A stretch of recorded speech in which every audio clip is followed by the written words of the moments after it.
Hi friends, welcome to our channel. எல்லோரும் எப்படி இருக்கீங்க? இன்றைக்கி மீண்டும் ஒரு பர்த்டே விலாகோடு தான் வந்திருக்கேன். இந்த தடவை பர்த்டே விலாகோடு சேர்த்து ஒரு பல்க் குக்கிங் விலாகும் சேர்ந்து ஆட் பண்ணியிருக்கேன். இன்றைக்கி யார் பர்த்டேன்னா நம்ம ஃப்ரெண்டு கலை செல்வன் அவரோட பொண்ணு பிரணவியோட ஃபஸ்ட்டு பர்த்டே வீட்டிலே தான் செலிப்ரேட் பண்ணோம். அதனால் குக்கிங்கும் வீட்டிலே தான் பண்ணோம். பர்த்டேங்கிறதுனால ஸ்வீட்டில் தான் ஃபஸ்ட்டு ஸ்டார்ட் பண்ணோம். வாங்க கிச்சனுக்குள்ளே போகலாம். ஃபஸ்ட்டு பைனாப்பிள் கேசரி பண்ணுறதுக்கு ஒரு பைனாப்பிளை க்ளீன் பண்ணி சின்ன சின்ன பீஸஸாக கட் பண்ணி எடுத்து மாற்றி வச்சுக்கலாம். அதுக்கப்புறம் ஒரு பேனில் ஒரு ஸ்பூன் நெய் போட்டு 1 கப்பு ரவையை நல்ல வாசனை வர்ற வரைக்கும் வறுத்து எடுத்து தனியாக வச்சுக்கலாம்.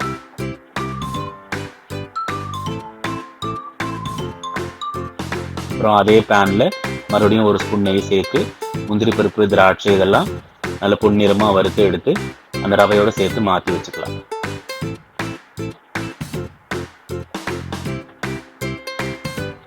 அதுக்கப்புறம் அதே பாத்திரத்தில் 1 கப்பு ரவைக்கு 2.5 கப் அளவுக்கு தண்ணி வச்சு நல்லா கொதிக்க விட்டதுக்கப்புறம் அதில் கொஞ்சம் கேசரி கலர், கொஞ்சம் பைனாப்பிள் எசன்ஸ், கட் பண்ண பைனாப்பிள் இதெல்லாம் போட்டு நல்லா வேக விடலாம். கேசரி கலருங்கிறது கம்ப்ளீட்லி ஆப்ஷனல் தான், வேணாங்கிறவங்க ஸ்கிப் பண்ணிடலாம்.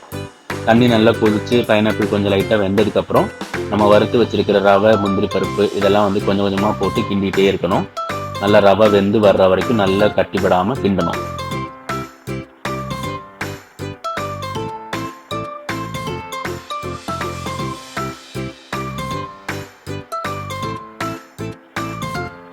ரவை நல்லா வெந்ததுக்கப்புறம் 1 கப்பு ரவைக்கு 2 கப்பு சர்க்கரை சேர்த்து மறுபடியும் நல்லா கிண்டணும்னா மறுபடியும் கன்சிஸ்டன்சி லூஸ் ஆகும். நல்லா கிண்டி லூஸ் ஆனதுக்கப்புறம் அந்த லூஸான கன்சிஸ்டன்சி மறுபடியும் கெட்டி ஆகிற வரைக்கும் நல்லா கிண்டி ரெடி பண்ணணும். ஃபைனலாக மேலே 2 ஸ்பூன் நெய் ஊற்றி இறக்கிட்டா கேசரி ரெடி. மீன்வயல் காலையிலே ஒரு சின்னதாக ஒரு கேக் கட்டிங்லாம் முடிஞ்சிருச்சு. பாப்பா பிறந்த டைமுக்கே வீட்டில் சிம்பிளாக ஒரு சின்னதாக கேக் கட் பண்ணிட்டாங்க. ஸோ அந்த வேலையை முடிச்சதுக்கப்புறம் டெக்கரேஷன்லாம் ஸ்டார்ட் பண்ணிட்டு இருந்தோம். டெக்கரேஷன்லாம் நாங்களே தான் பண்ணிட்டு இருந்தோம். டெக்கரேஷன்லாம் பண்ணிவிட்டு அப்புறம் பார்ட்டிக்கு வர்றவங்களுக்குலாம் ரிட்டர்ன் கிஃப்ட் கொடுக்குறதுக்கு எல்லாமே ரெடி பண்ணி வச்சுட்டோம். ஓகே, மறுபடியும் கிச்சனுக்குள்ளே போகலாம். ஃபஸ்ட்டு மட்டன் சுக்கா பண்ணுறதுக்கு ஒரு மட்டனை க்ளீன் பண்ணி எடுத்துகிட்டு அதில் கொஞ்சம் உப்பு, மஞ்சத்தூள், கொஞ்சம் க்ரஷ் பெப்பர், கொஞ்சோண்டு கரம் மசாலா, அது கூடவே கொஞ்சம் இஞ்சி பூண்டு பேஸ்ட் இதெல்லாம் போட்டு நல்லா மிக்ஸ் பண்ணிவிட்டு தேவையான அளவு தண்ணி ஊற்றி 5-6 விசில் வரைக்கும் வச்சு வேக வச்சு தனியாக எடுத்து வச்சுக்கலாம். மீன்வயல் மட்டன் வேகிறதுக்குள்ள நம்ம அடுத்த ஐட்டம் ரெடி பண்ணிடலாம். மிக்ஸ் வெஜிடபிள் குருமா தான் பண்ண போகிறோம். அதுக்கு உருளைக்கிழங்கு, கேரட்டு, பீன்ஸு, கொஞ்சம் பச்சை பட்டாணி, காலிஃப்ளவர், தக்காளி, வெங்காயம், பச்சை மிளகா, கொஞ்சம் இஞ்சி பூண்டு பேஸ்ட்டு இதெல்லாம் எடுத்து கட் பண்ணி எடுத்து வச்சுக்கலாம். அதே மாதிரி கொஞ்சம் தாளிக்கிறதுக்கு தேவையான பொருளும் எடுத்து வச்சுக்கலாம்.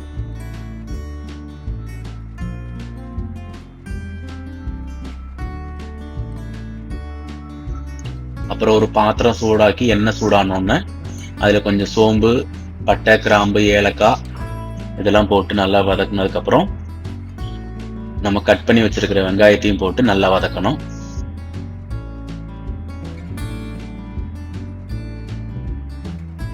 அதுக்கப்புறம் கட் பண்ணி வச்சிருக்கிற பச்சை மிளகா, கொஞ்சம் கருவேப்பிலை, இஞ்சி பூண்டு பேஸ்ட்டு இதெல்லாம் போட்டு நல்லா வதக்கி எடுக்கணும்.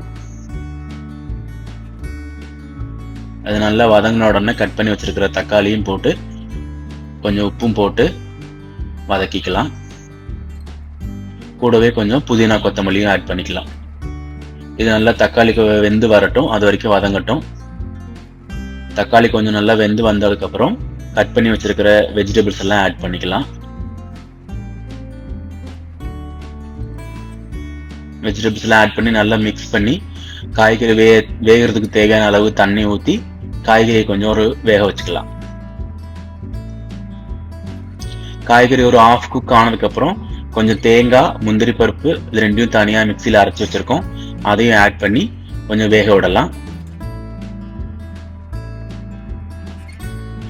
காய்கறி ஒரு 3/4 பதம் வந்ததுக்கப்புறம் நம்ம ஏற்கனவே ப்ரீ பாயில் பண்ணி வச்சிருக்கிற காலிஃப்ளவரையும் ஆட் பண்ணி குருமாவை தனியாக கொதிக்க விட்டோம்னா குருமாவும் ரெடி ஆகிடும். ஃபைனலாக கொஞ்சம் கொத்தமல்லி கட் பண்ணி அதை தூவி இறக்கணும்னா நம்மளோட வெஜிடபிள் குருமா ரெடி ஆயிடுச்சு.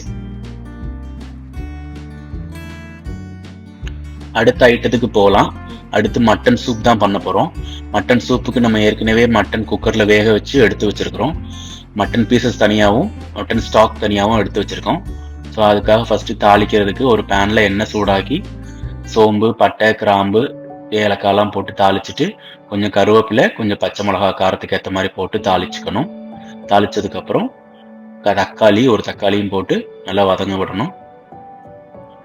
தக்காளி நல்லா வதங்கினதுக்கு அப்புறம் ஒரு ஸ்பூன் கரம் மசாலா, கொஞ்சம் மஞ்சத்தூள், தேவையான அளவு உப்பு போட்டு பச்சை வாசனை போற அளவுக்கு நல்லா வதக்கணும்.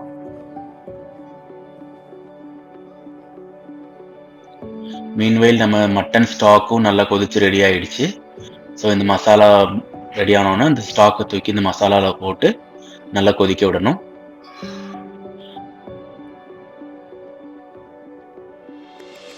சூப் கொதிச்சதுக்கு அப்புறம் கொஞ்சோண்டு பெப்பர் பவுடர் தூவி இறக்குனா சூப் ரெடி. மேலே இறக்கும் போது கொஞ்சோண்டு கொத்தமல்லி கட் பண்ணி போட்டு இறக்குனா சூப் ரெடி.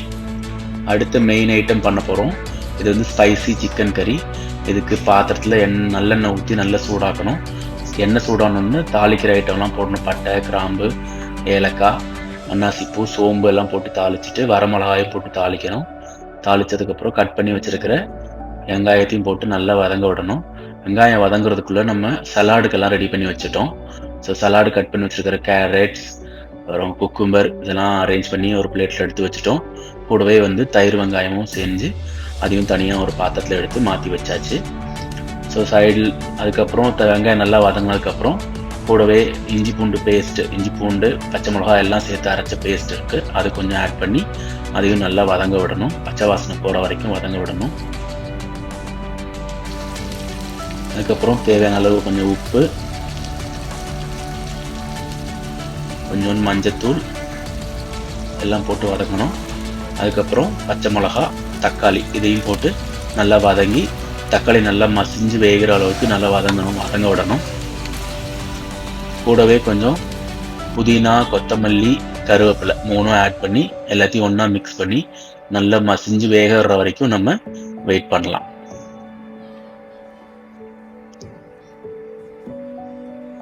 மீன்வெயில் வேற ஒரு பாத்திரத்தில் மட்டன் சுக்கா ரெடி பண்ணுறதுக்கு பாத்திரத்தில் எண்ணெய் சூடானதுக்கு அப்புறம் அதில் தாளிக்கிற ஐட்டம்லாம் போடணும். பட்டை, சோம்பு, கிராம்பு, ஏலக்காய், இலை எல்லாம் போட்டு தாளிக்கணும். தாளிச்சதுக்கப்புறம் கட் பண்ணி வச்சிருக்கிற சின்ன வெங்காயத்தையும் போட்டு நல்லா வதக்கணும்.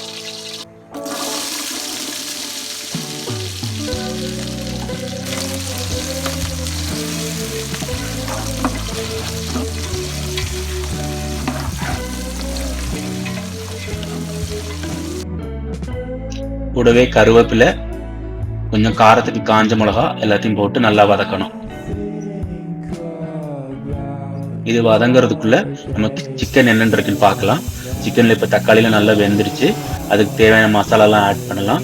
2 ஸ்பூன் மிளகாத்தூள், 1 ஸ்பூன் மல்லித்தூள், 1 ஸ்பூன் சிக்கன் மசாலா இதெல்லாம் ஆட் பண்ணி நல்லா மசாலாவோட பச்சை வாசனை போற வரைக்கும் எண்ணெய் பிரிஞ்சு வர்ற வரைக்கும் நல்லா வேக விடலாம். மசாலா நல்லா குழஞ்சு ரெடியாகி வந்ததுக்கப்புறம் நம்ம க்ளீன் பண்ணி வச்சிருக்கிற சிக்கன் 5 கிலோ சிக்கன் அதில் போட்டு வேக வைக்கலாம். கூடவே ஒரு கரண்டி தயிர், தேவையான அளவு தண்ணி எல்லாம் ஊற்றி சிக்கனை நல்லா வேக வைக்கணும். சிம்மில் வச்சு நல்லா வேக வைக்கலாம். தீ ரொம்ப அதிகமாக வைக்கக்கூடாது. தீ வந்து கம்மியாக வச்சு வேக வைக்கணும்.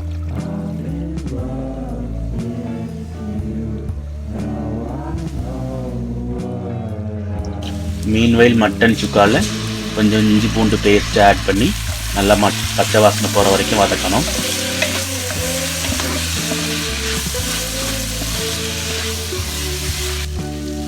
அது நல்லா வதங்கினதுக்கப்புறம் தேவையான அளவு உப்பு போட்டுட்டு மஞ்சத்தூள் கொஞ்சம் போட்டுட்டு நமக்கு ஒரு கிரன்ச்சுக்காக கொஞ்சம் தேங்காய் பீசஸ் கட் பண்ணி போட்டிருக்கோம். இது கம்ப்ளீட்லி ஆப்ஷனல் தான். தேவையில்லாதவங்க ஸ்கிப் பண்ணிக்கலாம். அதுக்கப்புறம் கொஞ்சம் கரம் மசாலா, கொஞ்சம் பெப்பர் பவுடர் இதெல்லாம் போட்டு வறுக்கணும். கூடவே கொஞ்சம் மட்டன் மசாலாவும் ஆட் பண்ணியிருக்கோம். இந்த மசாலாவோட பச்சை வாசனை எல்லாம் போற வரைக்கும் நல்லா கிண்டணும்.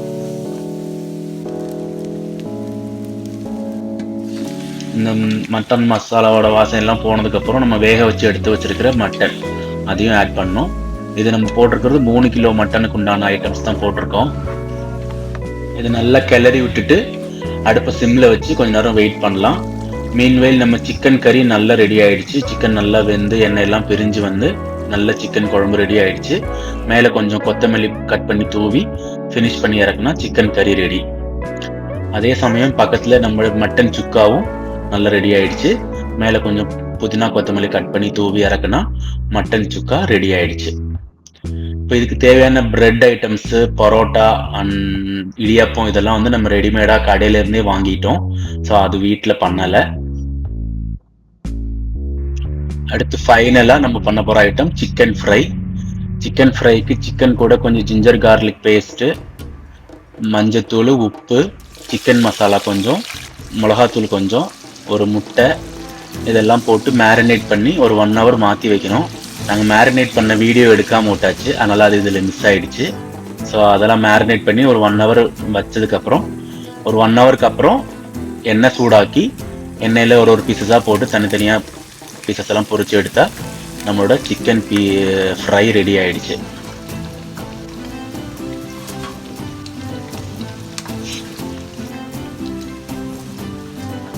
ஸோ எல்லாம் ரெடி ஆனதுக்கப்புறம் எல்லாத்தையும் நம்ம டைனிங்க்கு அரேஞ்ச் பண்ணி வச்சுட்டோம். டேபிளில் எல்லாரும் அவங்களே செல்ஃப் சர்வீஸ் பண்ணிக்கிற மாதிரி தான் அரேஞ்ச் பண்ணியிருந்தது. ஸோ டேபிள் அரேஞ்ச் பண்ணி வச்சுட்டோம்னா அவங்கவுங்க வேணுங்கிறத எடுத்து சாப்பிட்டுக்கிறோம். ஸோ எல்லா ஐட்டமும் அரேஞ்ச் பண்ணியாச்சு.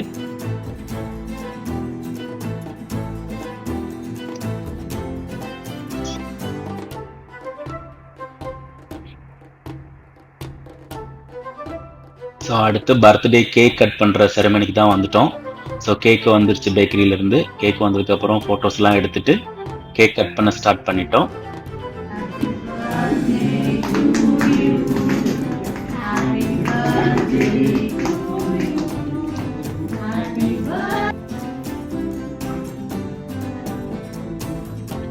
ஸோ கேக் கட்டிங்லாம் முடிஞ்சோடனே எல்லாரையும் பாப்பா கூட எல்லாரும் விளையாடிட்டு இருந்தாங்க. ஒருத்தரும் ஃபோட்டோ எடுத்துகிட்டு இருந்தாங்க, ஒருவரும் தூக்கி வச்சு விளையாடிட்டு இருந்தாங்க. ஸோ எல்லாரும் கிஃப்ட் ஷேர் பண்ணிட்டு இருந்தாங்க. ஸோ அந்த வேலையெல்லாம் நடந்துட்டு இருந்தது.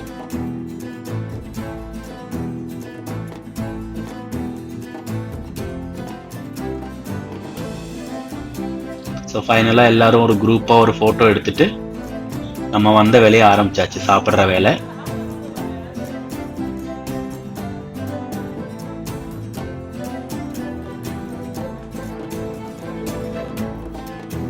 சாப்பிட்றது எல்லாரும் நிறைய பேர் இருந்ததுனால கொஞ்சம் கவர் பண்ணி எடுக்க முடியல.